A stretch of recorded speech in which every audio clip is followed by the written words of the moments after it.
This is the 63 Fairlane, and I'm really happy how this turned out. I really am digging this one.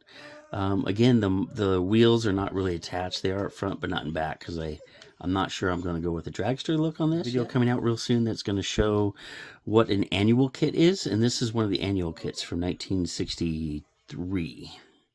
And so by then they were actually putting motors in these. So the earlier ones did not have motors, and so I really don't have this one detailed yet, but the motor is in there. It looks like a little 289. And again, this one was painted already. I did have to do all the detail work as far as the chrome along the sides, and then I put a little accent of gold along the sides. Did the interior.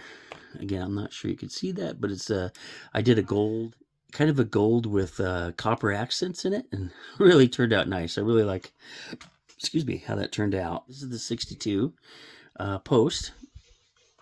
And so this one I had to clean up a little bit. I did buff it out, but I haven't really finished buffing the paint out as much as I need to.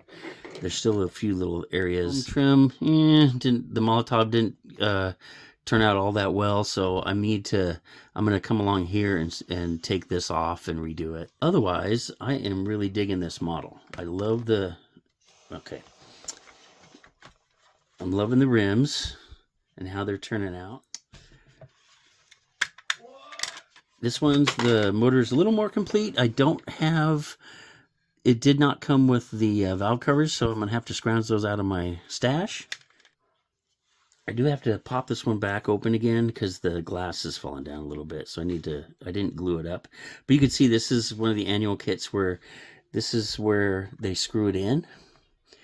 And so all this is just one big piece, because they would also use these for the they would first come out with promo kits for the dealers, and then once those had come out, then AMT would start putting these out as a 3-in-1 kit, and I have a video coming up for that.